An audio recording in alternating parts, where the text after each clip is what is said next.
Olá, meus queridos, a paz do Senhor Jesus esteja sobre tua vida, sobre tua casa, nesse dia. Muito obrigado pela sua companhia, obrigado pelo prazer de você nos receber aí no seu lar, no seu trabalho, aonde você estiver, acompanhando a programação. Muito obrigado. Obrigado por nos permitir chegar com palavra de sabedoria que estamos entrando agora no ar com você. Que Deus te abençoe grande e poderosamente, tá bom? Sempre uma alegria poder compartilhar as verdades bíblicas que são sabedoria para a nossa alma, ok? Obrigado pelo incentivo, obrigado pelas orações, obrigado pelo apoio, Deus te abençoe, muito obrigado, de verdade, isso faz toda a diferença para nós, que estamos aqui deste lado da telinha, trazendo, produzindo, preparando um conteúdo para compartilhar com você. E a gente se alegra porque é um conteúdo bíblico e esse conteúdo faz realmente diferença na vida das pessoas. Muito obrigado, tá? Sempre fico muito feliz em encontrar as pessoas e elas trazerem esse feedback para a gente. Maravilhas? Vamos continuar então? Nós estamos falando sobre como enfrentar os nossos gigantes e tem um ponto agora que nós vamos tratar, que é o ponto da desarmonia. Como a desarmonia estava presente no exército de Saul. Nós estamos analisando o texto de 1 Samuel, capítulo 17, e desde a primeira lição que a gente vem conversando sobre essa temática, a gente vai falando sobre vários aspectos que estão envolvidos naquela cena, naquela narrativa da batalha de 1 Samuel, capítulo 17. Davi chegando no acampamento, e encontrando seus irmãos, encontrando Saul, encontrando o exército de Israel, enfrentando o exército dos filisteus. E ali Golias se levanta como aquele que insultava e agredia todo dia a nação de Israel e o seu exército. E eles pediam um campeão para poder lutar com Golias. E é dentro desse contexto que a gente está vendo e aprendendo uma série de lições para nós. E agora eu vou falar sobre a desarmonia clara e evidente que existia dentro do exército de Israel. Havia um problema ali gerado pela acusação, agressão, pela atitude muito violenta que vinha da parte de Golias, desestabilizando psicologicamente e emocionalmente ao exército de Israel. Era a sugesta que ele trazia como um grande gigante para enfrentar o campeão de Israel. Aí 1 Samuel 17,4 diz assim: Então Golias, um guerreiro filisteu de Gate, saiu das fileiras do exército filisteu, ele tinha 2,90 metros de altura. Aí o versículo 8 diz: Golias parou e gritou para as tropas de Israel: Por que vocês saíram para lutar? Eu sou filisteu, vocês são servos de Saul.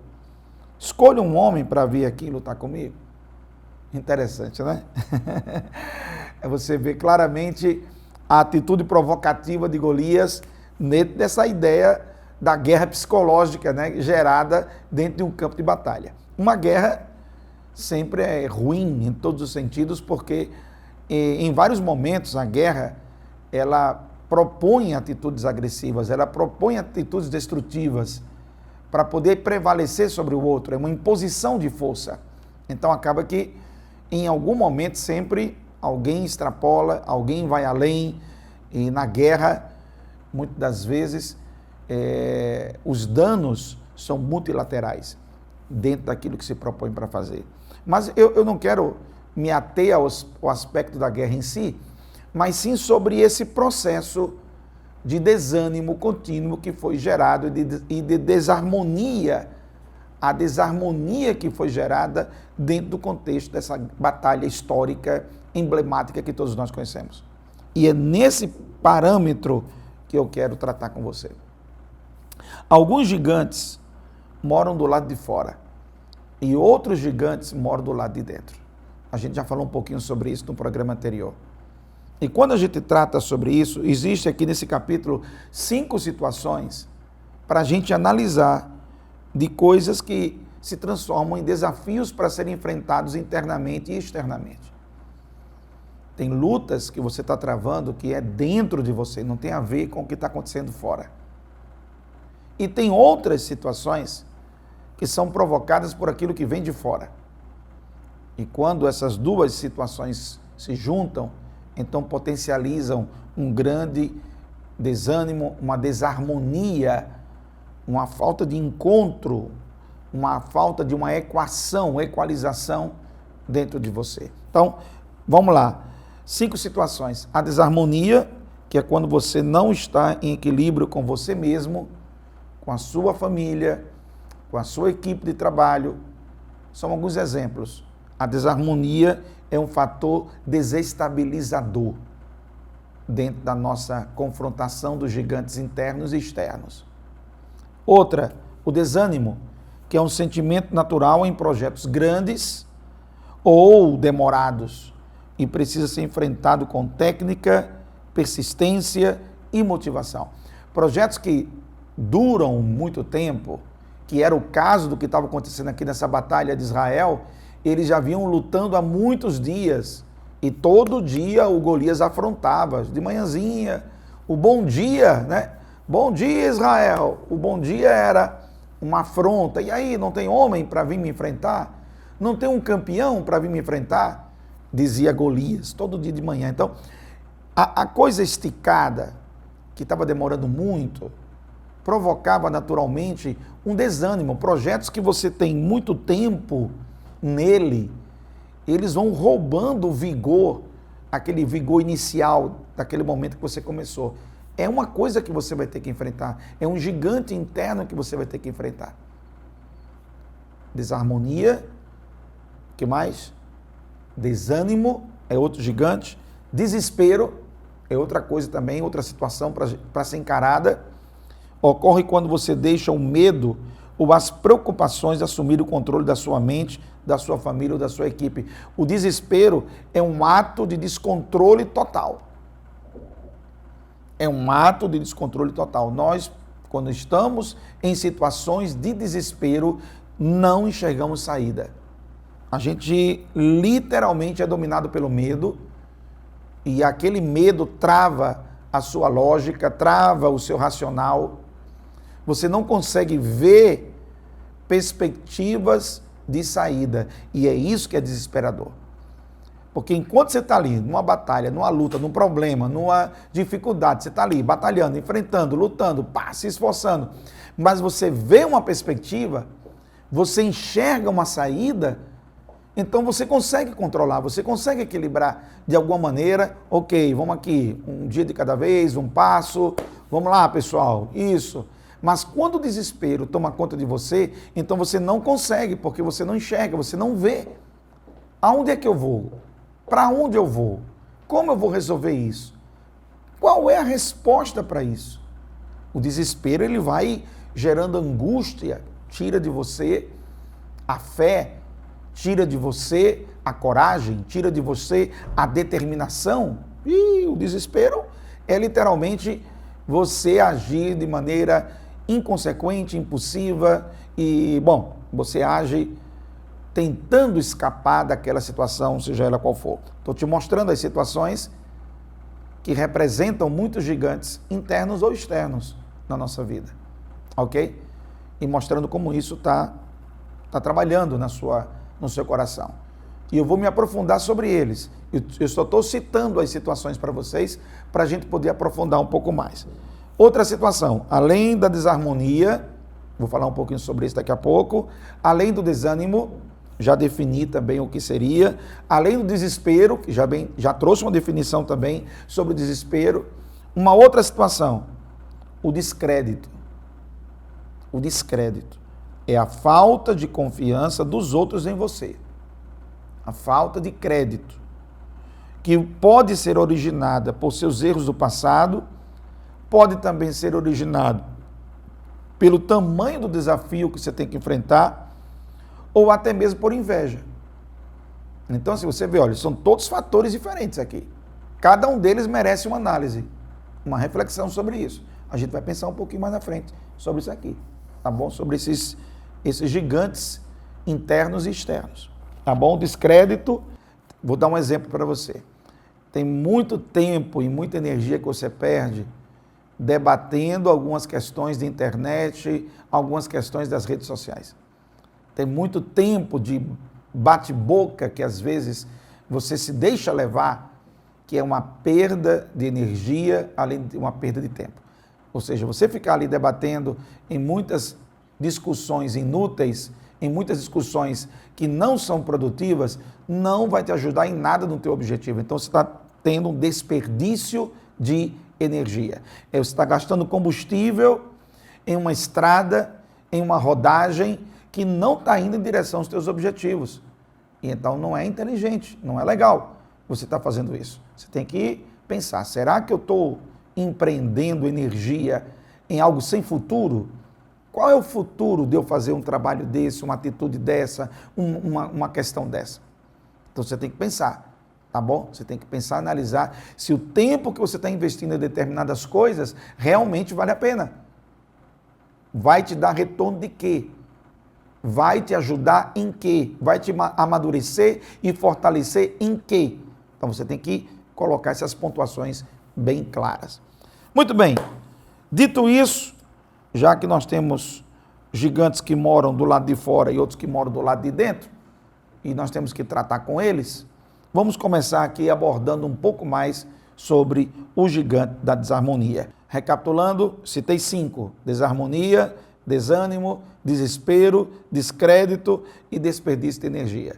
Todas essas situações nós estamos aplicando a partir do texto de 1 Samuel 17, que é a história da batalha de Davi e Golias. Beleza? Então vamos lá. Então vamos aprofundar um pouco mais agora sobre desarmonia. A desarmonia pode se manifestar de maneiras diferentes em cada pessoa e é importante a gente conhecer seus diversos tipos. Existe um tipo de desarmonia que é uma desarmonia pessoal. Ela é interna, ok? Algumas pessoas não conseguem se aceitar como são, ou aceitar a sua origem, ou as suas características, e por isso se tornam amargas. Nós estamos falando de um conflito da sua própria identidade com as suas características. E em virtude desse conflito, elas acabam gerando amargura.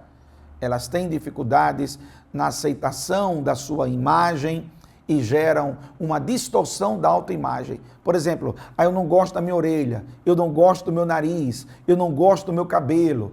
E essas não aceitações da imagem que você tem acabam promovendo momentos de conflitos internos que podem gerar atitudes amargas e um comportamento amargo. E eu não estou falando aqui que você não tenha o direito de fazer melhorias em você, naquilo que você julgar que é importante. Não estou falando sobre isso. Não estou condenando você, vou dar uma ajeitada aqui no meu cabelo, eu vou dar uma ajeitada aqui na minha aparência pessoal, vou dar uma renovada. Bom, não estou falando sobre isso. Até porque até isso tem seus determinados limites, conforme as motivações, para você também não se tornar uma pessoa insatisfeita consigo o tempo todo, e está movendo-se pela insatisfação o tempo todo, e aí você não faz uma melhoria, você acaba piorando o seu contexto da sua autoimagem. Então, você vê que é um assunto delicado, não é uma coisa simples de se tratar e nem de ser abordado. Por isso que essa desarmonia interna pessoal, ela passa pela aceitação da tua imagem. Eu me lembro, eu já contei isso aqui algumas vezes, mas é engraçado de certa forma. Me lembro do dia que eu estava no espelho, eu era bem magrinho, eu era magro que dava dó, né? Como dizia o outro. O meu paletó listrado tinha uma listra só. E eu me lembro que eu me olhando no espelho, me arrumando, e meu pai passou e disse assim: menino, você está demorando aí nesse espelho e não sei o que, não sei quando, você não sabe que você é feio mesmo e tudo mais. Aí ele disse num tom de brincadeira, num tom de chacota, tirando onda, mas naquele momento pegou errado. Não pegou bem, né? E eu tinha um complexo com as minhas orelhas, meu Deus do céu.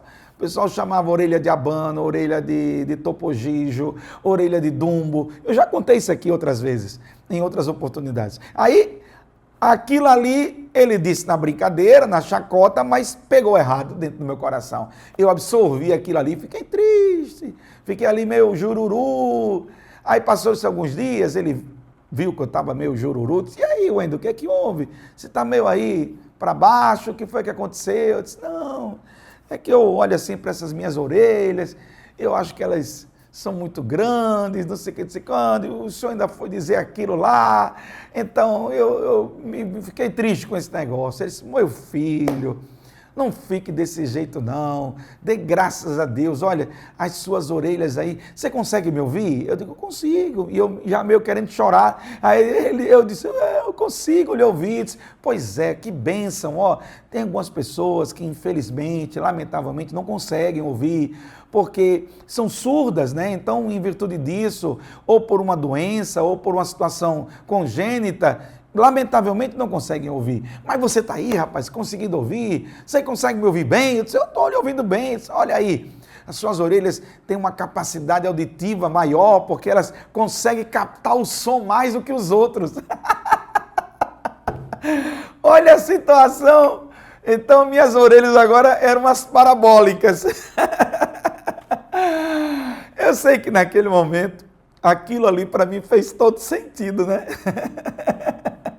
Eu disse, é verdade, eu estou conseguindo lhe ouvir, que coisa boa, etc e tal.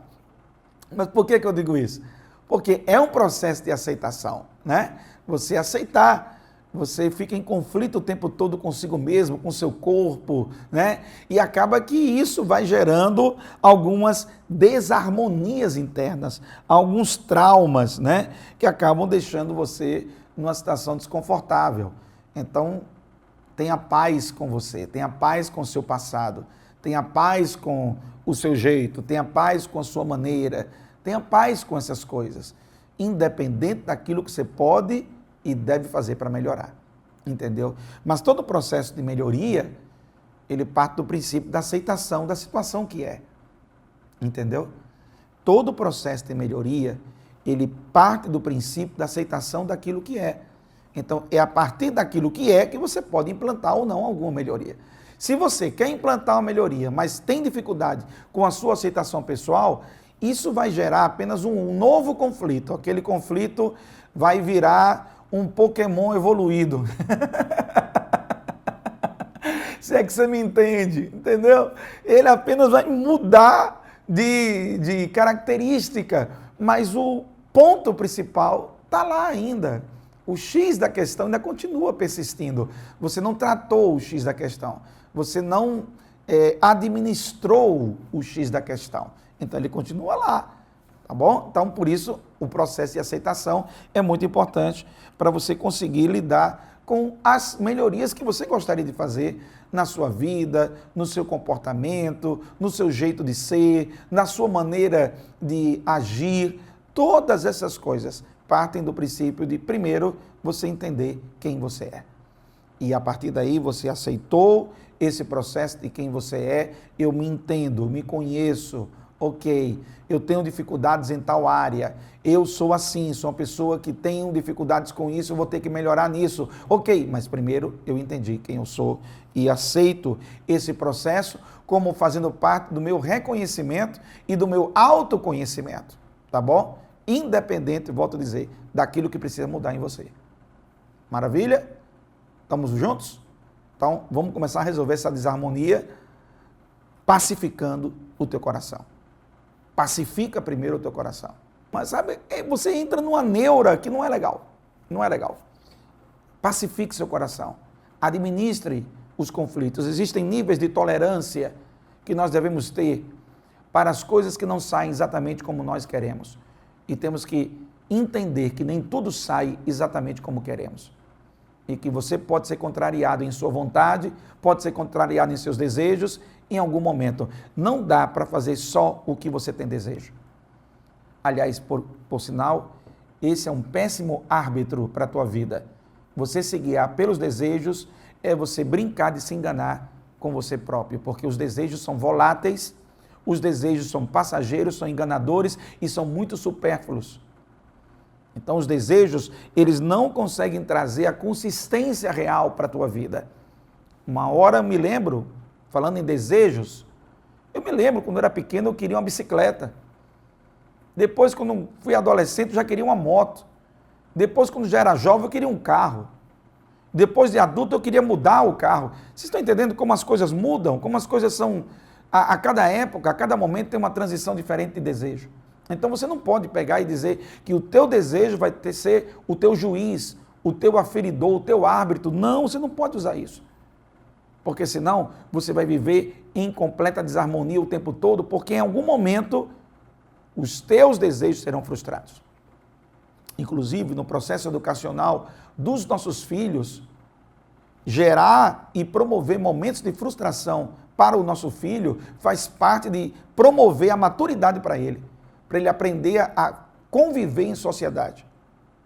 Escuta o que eu estou dizendo. Gerar momentos de frustração para o seu filho. O que é um momento de frustração? É dizer não. Ah, eu quero um celular. Não. Ah, eu quero comer uma pizza. Não, hoje não. Ah, eu quero sair com os amigos. Não, hoje você não vai sair para isso. Ah, esse não que você dá, que é um gerador de uma frustração pontual, ele vai ajudar teu filho a aprender a administrar e desenvolver essa habilidade de como contornar o não, como contornar aquela frustração, como contornar quando as coisas não saem do jeito que ele quer, do jeito que ele gosta. Se você ensina, ou se você trabalha com teu filho só dando sim para ele, você está criando um monstro. Você está criando uma pessoa que vai se tornar, dentro da sociedade, alguém que não vai respeitar os outros. Entendeu? Vai ter muita dificuldade essa pessoa, com suas devidas exceções, porque tudo tem suas devidas exceções. Mas pense sobre isso, tá bom? Gente, por hoje é só. Eu acho que já foi meu horário, tá bom? Eu vou continuar no próximo programa. Eu falei hoje sobre esses gigantes que moram dentro de nós ou fora de nós, dentro da narrativa de 1 Samuel 17, tá bom? Falei de 5 gigantes, ok? Eles podem tanto morar dentro como fora. Tá legal? Mas hoje eu me aprofundei mais sobre o gigante da desarmonia. Quando há uma desarmonia interna, quando há uma desarmonia que acaba conflitando tanto você que contamina a equipe, também a desarmonia relacional, porque além da desarmonia pessoal, você tem a desarmonia relacional. No cônjuge, na família, no casamento. Tem muita gente que passa por dificuldades de desarmonia relacional no casamento. E aí, gente, tem muito pano para manga para a gente conversar sobre isso, tá bom? Até o próximo programa. Deus te abençoe. Obrigado pela companhia.